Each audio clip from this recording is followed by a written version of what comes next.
നമുക്ക് ബാലിന്റെയും ഗോമതിയുടെയും നാളത്തെ നല്ലൊരു കഥ കേട്ടാലോ? അതിനു മുമ്പായി ആദ്യമായി കാണുന്നവരുണ്ടെങ്കിൽ ചാനൽ ഇഷ്ടപ്പെട്ട ഒന്ന് സബ്സ്ക്രൈബ് ചെയ്യാൻ മറക്കരുത്. വീഡിയോ ഇഷ്ടപ്പെടുവാണെങ്കിൽ ലൈക്ക് ചെയ്യാനും നിങ്ങളുടെ വിലയേറിയ അഭിപ്രായങ്ങളൊക്കെ രേഖപ്പെടുത്താനും മറക്കരുതേ. അങ്ങനെ നാളത്തെ കഥയില് സുകന്യയുടെ കയ്യിലേക്ക് പാല് കൊടുത്തിട്ട് നന്ദിനി ആ കാര്യം പറയണേ. അതെ, പകുതി പാല് ധർമ്മന് കൊടുക്കണം, പകുതി പാല് സുകന്യക്കുള്ളാന്ന്. സുകന്യ ഇങ്ങനെ നോക്കിയൊന്ന്. പിന്നീട് സുകന്യ പാലുമായിട്ട് അങ്ങോട്ട് കയറി പോണ സമയത്ത് ഇന്ദിരാൻ പറഞ്ഞു, ആ കുട്ടിക്ക് അതൊന്നും അറിയത്തില്ലാന്ന് തോന്നുന്നത്, അതുകൊണ്ടല്ലേ അവള് പറഞ്ഞത് 2 ഗ്ലാസ് പാല് വേണോന്ന് പറഞ്ഞേ. ഇത് കേട്ടപ്പം നന്ദിത പറഞ്ഞു, ഇന്നത്തെ കാലത്ത് ഇതൊക്കെ അറിയത്തില്ലാത്ത പെൺകുട്ടികളുണ്ടോന്ന് ചോദിച്ചു. രാജശ്രീ പറഞ്ഞു, ഓ, അവൾക്ക് അതൊന്നും അറിയത്തില്ല, അവൾ അങ്ങനെയൊന്നും വളർന്ന പെൺകുട്ടിയല്ല, നല്ല അച്ചടക്കത്തിലോ ഒതുക്കത്തിലോ ഒക്കെ വളർന്ന പെൺകുട്ടിയാ. കാരണം രാജശ്രീയുടെ ബന്ധുവല്ലേ, രാജശ്രീക്ക് അങ്ങനെയല്ലേ പറയാൻ പറ്റുള്ളൂ. അങ്ങനെ സുകന്യ പാലൊക്കെ ആയിട്ട് മുറിയിലേക്ക് എന്ന് കഴിഞ്ഞപ്പോ ധർമ്മൻ മുറിയിലുണ്ട്. മണിയറയൊക്കെ നന്നായിട്ട് അലങ്കരിച്ചിട്ടുണ്ടായിരുന്നു. അങ്ങനെ സുകന്യ പാലൊക്കെ ആയിട്ട് ചെന്ന് കഴിഞ്ഞപ്പോ ധർമ്മൻ ഇങ്ങനെ സുകന്യനെ നോക്കി. ആ സമയം സുകന്യ പറഞ്ഞു പാലെന്ന് പറയാണ്. ധർമ്മൻ ഇങ്ങനെ സുകന്യനെ കണ്ണിലേക്ക് തന്നെ നോക്കുകയാണ്. കാരണം ഇതിനു മുമ്പ് സുകന്യനെ അങ്ങനെ കണ്ടിട്ട് പോലും ഇല്ല. മണ്ഡപത്തിൽ വെച്ചാണ് സുകന്യനെ കാണുന്ന പോലും. കാണലും കെട്ടലും എല്ലാം ഒരുമിച്ച് നടന്ന. അപ്പൊ അതിൻ്റെതായ ടെൻഷനും കാര്യങ്ങളും ധർമ്മനുണ്ടായിരുന്നു. കാര്യമായിട്ടും സംസാരിച്ചിട്ടൊന്നുമില്ല. എങ്ങനെയാണ് സ്വഭാവം എന്നും അറിയത്തില്ല. തന്റെ സ്വഭാവം എന്നാന്ന് സുകന്യക്കോ സുകന്യയുടെ സ്വഭാവം എന്നാന്ന് തനിക്കോ അറിയത്തില്ല. ആ ഒരു ടെൻഷൻ ധർമ്മനുണ്ടായിരുന്നു. അങ്ങനെ പാല് കൊണ്ടുവന്ന് സുകന്യ പാലെന്ന് പറഞ്ഞ് കൊടുക്കുന്ന സമയത്ത് ധർമ്മനത് വാങ്ങി പകുതി കുടിച്ചിട്ട് കൊടുക്കണമെന്നാണല്ലോ. അപ്പോഴേക്ക് സുകന്യ പറഞ്ഞു, അതെ, എനിക്ക് പാൽ ഇഷ്ടമില്ല, കുടിച്ചോളാൻ പറയണേ.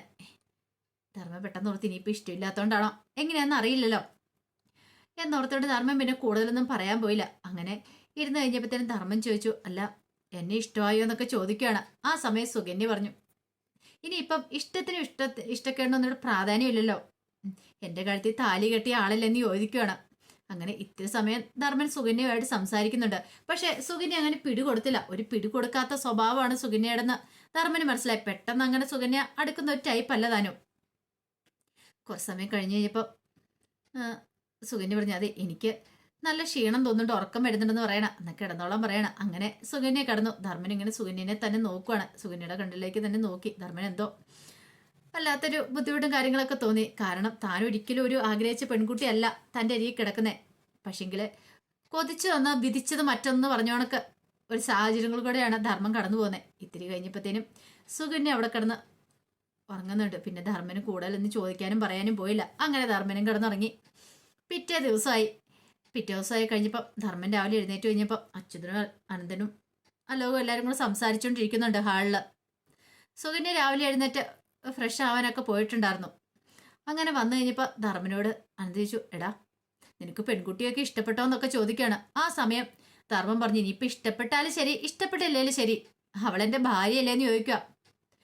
അത് കേട്ടപ്പോൾ ഇന്ദിരാ പറഞ്ഞു, അതാടാ അതിൻ്റെ ശരി, നിനക്ക് വിധിച്ച അവളെയായിരുന്നു, അവൾ നല്ല മിടുക്കി പെൺകുട്ടിയാണെന്നാ തോന്നുന്നതെന്നൊക്കെ പറഞ്ഞു.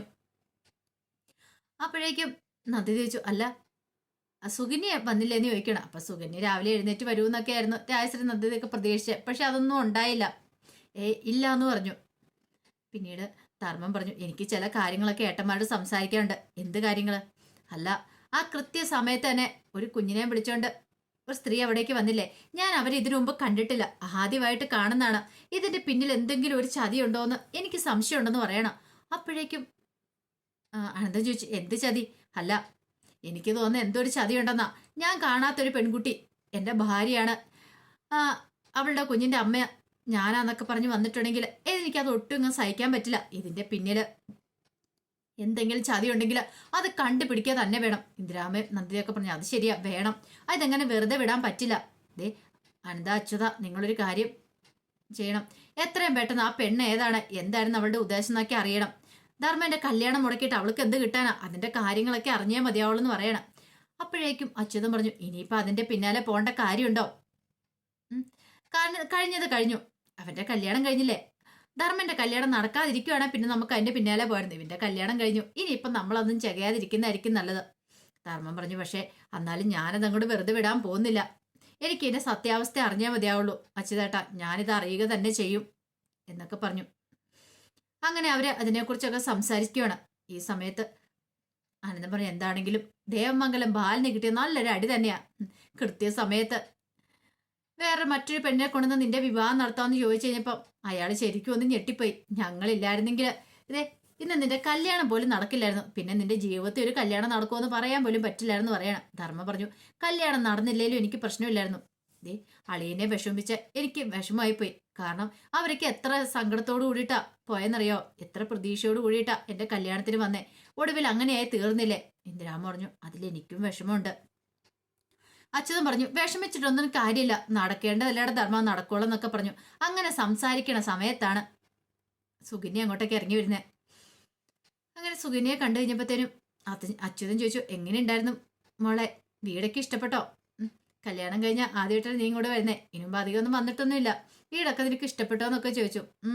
ഇഷ്ടപ്പെട്ടു, പക്ഷെ ഞങ്ങളുടെ മുറിക്ക് അത്ര തീരെ വലിപ്പം പോരാ. എൻ്റെ അവിടുത്തെ മുറി ഇതിനേക്കാളും വലിയ മുറിയാ, പക്ഷെ അത്ര സൗകര്യങ്ങളൊന്നുമില്ല, ഇച്ചിരി സൗകര്യമൊക്കെ കുറവാന്ന് പറയണം. ഇത് കേട്ടപ്പം അനന്തന്റെ അച്യുതന്റെ ഒക്കെ മുഖം മാറി. അതുപോലെ തന്നെ രാജശ്രീക്കും അടി കിട്ടിയപോലെയായി. സുകന്യ ഇങ്ങനെ വെട്ടിത്തുറന്ന് പറയുമെന്ന് പ്രതീക്ഷിച്ചില്ല.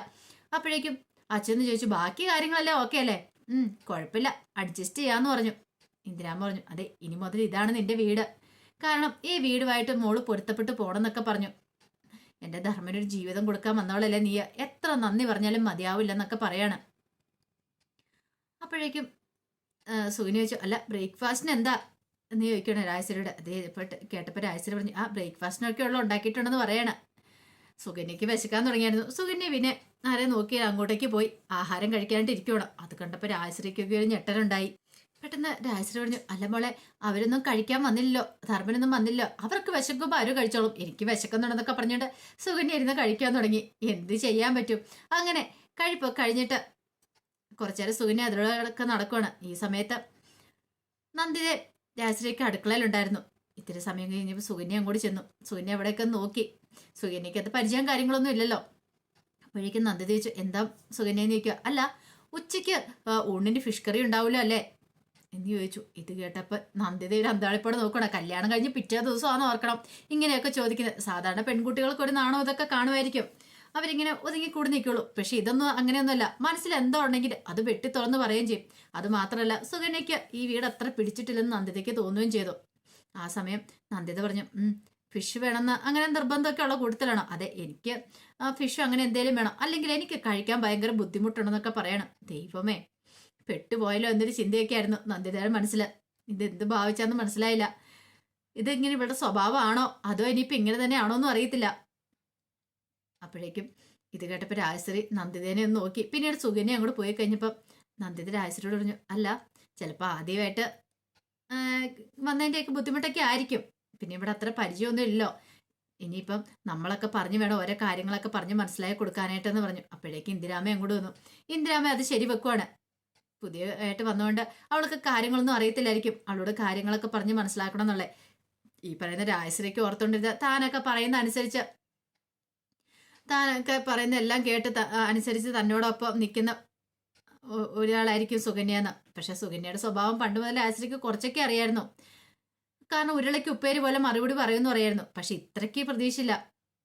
കാരണം അവരായിട്ട് കൊണ്ടുവന്ന ആലോചന ഒടുവിൽ തങ്കിട്ട് തന്നെ പണി തരുമെന്നൊന്നും രാജശ്രീ പ്രതീക്ഷിച്ചത് കൂടിയില്ല. ഈ സമയം ദേവമംഗലത്ത് എല്ലാവർക്കും നല്ല വിഷമങ്ങളും കാര്യങ്ങളും ഒക്കെ ഉണ്ടായിരുന്നു. ധർമ്മന്റെ കാര്യം ഓർത്തിട്ട് ആഹാരം കഴിക്കാതിരുന്നിട്ടാണെങ്കിൽ ആർക്കും അങ്ങനെ ആഹാരം കഴിക്കാൻ പോലും പറ്റിയില്ല. ധർമ്മനുണ്ടല്ലോ എല്ലാ ദിവസവും രാവിലെ, പക്ഷെ ധർമ്മൻ ഇല്ലാത്തതിൻ്റെ ഒരു വിഷമം അവർക്കുണ്ടായിരുന്നു.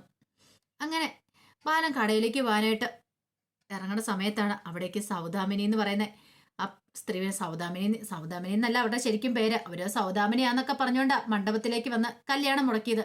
ഒരു കൊച്ചിന്റെ കൈയും പിടിച്ച് അങ്ങോട്ട് വന്നേ. അങ്ങനെ അവൾ അങ്ങോട്ടേക്ക് വരുവാണ്. അങ്ങനെ അവള് വന്ന് കോളിംഗ് ബെൽ അടിച്ച് കഴിയുമ്പോൾ ഗോമതിയാണ് പോയി കഥ തുറക്കുന്നത്. അവളെ കണ്ടു കഴിഞ്ഞപ്പോൾ ഗോമതി ഒരു നിമിഷം ഞെട്ടിപ്പോയി. ആ സമയത്ത് ഗോമതി നീ എന്തിനാ എങ്ങോട്ടേക്ക് വന്നേന്ന് ചോദിക്കുവാണ്. എനിക്ക് ബാലേട്ടനെ ഒന്ന് കാണണമെന്ന് പറയണം. അങ്ങനെ അവള് അകത്തേക്ക് കയറുമെന്ന്. ബാലേട്ട എന്നോട് ക്ഷമിക്കണം എന്നൊക്കെ പറഞ്ഞ് കൈ കൂപ്പുവാണ്. ഞാൻ പണത്തിന് വേണ്ടി ചെയ്തതെന്ന്. തലേ ദിവസം ഭഗവാൻ കൃഷ്ണൻ നല്ല പണി തന്നെ അവൾക്കൊട്ട് കൊടുത്തിട്ടുണ്ടായിരുന്നു. പൈസയൊക്കെ വാങ്ങി പോകുന്ന സമയത്ത് അവളെ ഒരു ഇരുട്ടുമുറിയിലാക്കി അവൾ നന്നായിട്ട് പേടിപ്പിച്ചു. അപ്പം അതിൻ്റെ പേടിയും കാര്യങ്ങളൊക്കെ അവൾക്കുണ്ടായിരുന്നു. അപ്പോൾ ആ ഒരു ഭയത്തോട് കൂടിയിട്ടാണ് അവളങ്ങോട്ട് വരുന്നത്. വന്നിട്ട് സത്യങ്ങളൊക്കെ തുറന്നു പറഞ്ഞ് മാപ്പ് പറയാൻ വേണ്ടി വരുന്ന ബാലനോട്. ആ സമയം അവിടേക്ക് ആര്യനും മിത്ര അവരെല്ലാവരും കൂടെ വരുവാണ്. ഇവരെ കാണുവാണ്. സൗദാമിനി എന്ന് പറഞ്ഞ വന്ന ആ സ്ത്രീയെ കാണുവാണ്. ഒരു നിമിഷം ആര്യൻ നല്ല കട്ടക്കലിപ്പായി. ആര്യൻ അങ്ങോട്ട് പാഞ്ഞു വന്നു. സത്യം പറയേ, നീ ആര് പറഞ്ഞിട്ട് അതുപോലെ ഒന്നും വേഷം കിട്ടിയെന്നൊക്കെ ചോദിക്കണം. അപ്പോഴേക്കും അവർ പറഞ്ഞു, ഞാനെല്ലാം പറയാം, എല്ലാ സത്യങ്ങളും തുറന്നു പറയാം. ആ ധർമ്മന്റെ കല്യാണം മുടക്കാനായിട്ട് എന്നോട് പറഞ്ഞത്. പൈസ തരുമെന്ന് കേട്ട് കഴിഞ്ഞപ്പോഴത്തേനും ഞാൻ പിന്നെ ഒന്നും നോക്കില്ല. എൻ്റെ നിവൃത്തികേട് കൊണ്ടാന്നൊക്കെ ഇങ്ങനെ പറയാണ്. അപ്പം അത് ആരാന്നറിയാനുള്ള ആകാംക്ഷയായിരുന്നു അവർക്ക് എല്ലാവർക്കും ഉണ്ടായിരുന്നത്. അപ്പം അതിൻ്റെ വിശേഷങ്ങളൊക്കെ നാളെ കാണാൻ പോകുന്നത്. വേറെ ആരുമില്ല, അത് കൃഷ്ണമംഗലംകാർ തന്നെയാണ് അങ്ങനെ ചതി ചെയ്യത്തുള്ളൂ. അപ്പം അതിൻ്റെ വിശേഷങ്ങൾക്കായി നമുക്ക് എല്ലാവർക്കും കാത്തിരിക്കാം കേട്ടോ. ഇതിൻ്റെ ഫുൾ വിശേഷമായിട്ട് നാളെ രാവിലെ തന്നെ വരും. മറക്കാതെ എല്ലാവരും കയറി കാണാൻ ശ്രമിക്കണേ. ഒരിക്കൽ കൂടി എല്ലാവർക്കും ശുഭരാത്രി നേർന്നുകൊണ്ട് നിർത്തുന്നു.